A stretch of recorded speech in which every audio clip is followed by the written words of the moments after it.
Assalamualaikum warahmatullahi wabarakatuh. Alhamdulillahirabbil alamin wa bihi nasta'inu ala umuri dunya waddin. Allahumma sholli ala Muhammad wa ala ali Muhammad. Rabbi shrahli sadri wa yassirli amri wahlul 'uqdatam min lisani yafqahu qawli. Amma ba'du. Puji dan syukur mari senantiasa kita panjatkan kehadirat Allah Subhanahu wa taala atas limpahan nikmat serta karunia-Nya yang diberikan kepada kita, sehingga pada kesempatan kali ini kita bisa berjumpa, kita bisa melakukan aktivitas sehari-hari kita tanpa halangan suatu apapun.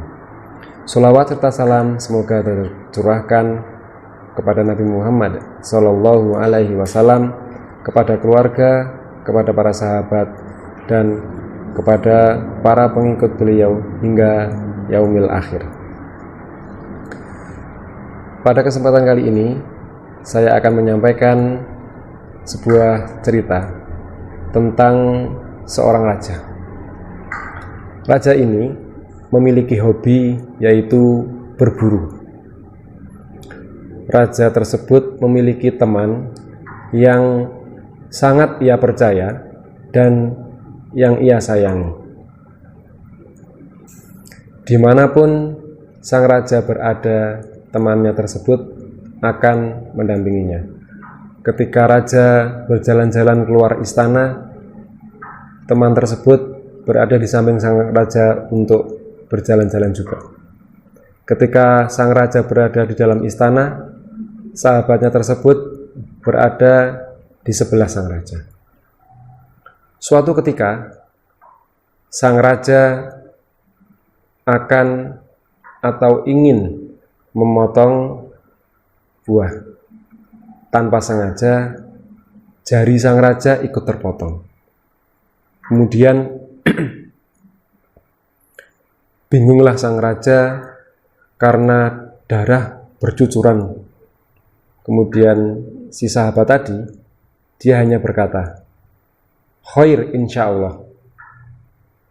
Insyaallah ini yang terbaik." Marahlah sang raja.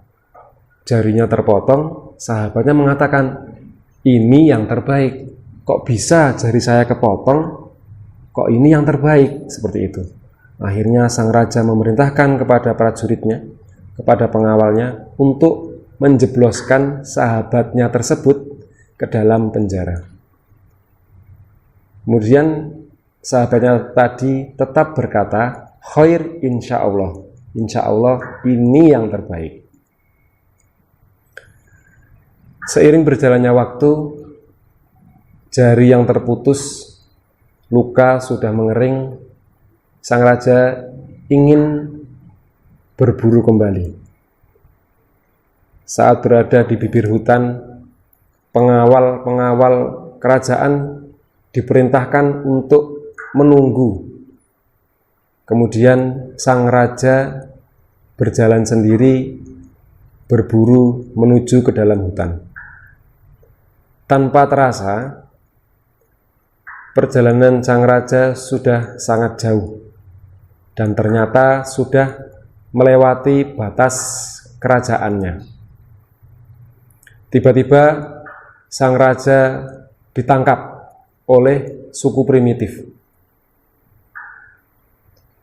Raja berusaha untuk menjelaskan siapa dirinya. Akan tetapi suku primitif tadi tidak mau tahu, dan sang raja tetap dibawa ke kampungnya. Sesampainya di kampung suku primitif tadi, sang raja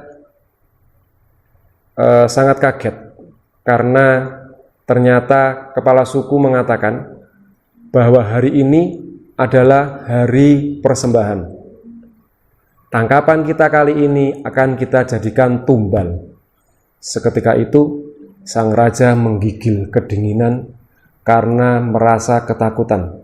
Nyawanya sudah di ujung tanduk.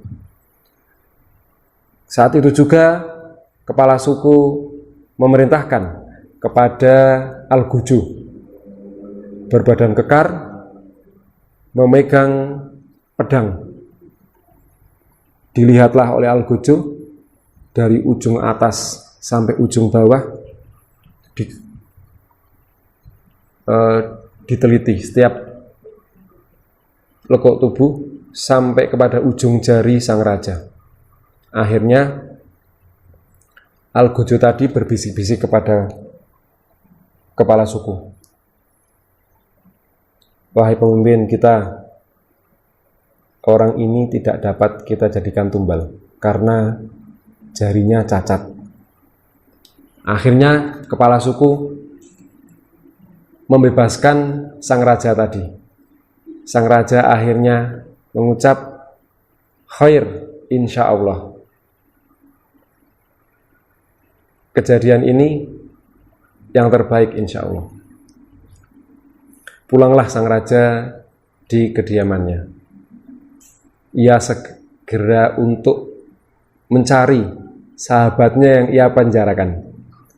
Kemudian ia menceritakan kejadian yang ia alami, bahwa jarinya yang putus adalah merupakan yang terbaik dari Allah.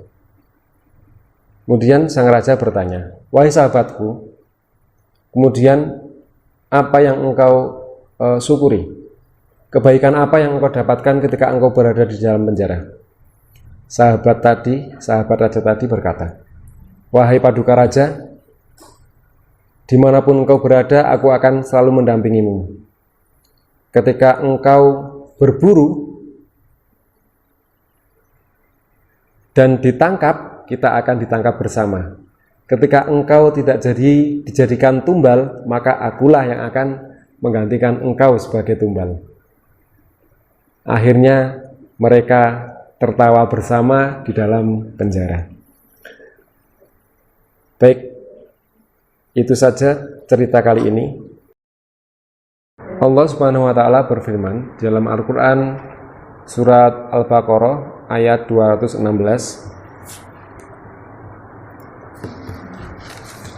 A'udzu billahi minasyaitonir rajim. Bismillahirrahmanirrahim. Wa asa antak rohu syai'au wa huwa khairul lakum. Artinya, tetapi boleh jadi kamu tidak menyenangi sesuatu, padahal itu baik bagimu. Terkadang kita tidak sadar atau tidak mau mengakui bahwa pengetahuan kita sangatlah rendah dibandingkan dengan sunatullah yang berjalan di muka bumi ini. Banyak sekali sesuatu yang tidak kita senangi, padahal di baliknya ada kebaikan besar yang menanti. Seperti halnya puasa Ramadan yang kita jalani saat ini. Kita merasa ibadah puasa adalah ibadah yang susah, ibadah yang menjengkelkan. Padahal di balik puasa ini Allah sudah menyiapkan pahala, Allah sudah menyiapkan surga, dan banyak hikmah di balik puasa yang kita jalani. Sekian kultum kali ini, semoga bermanfaat. Ada kurang maupun salahnya, saya mohon maaf. Terima kasih. Assalamualaikum warahmatullahi wabarakatuh.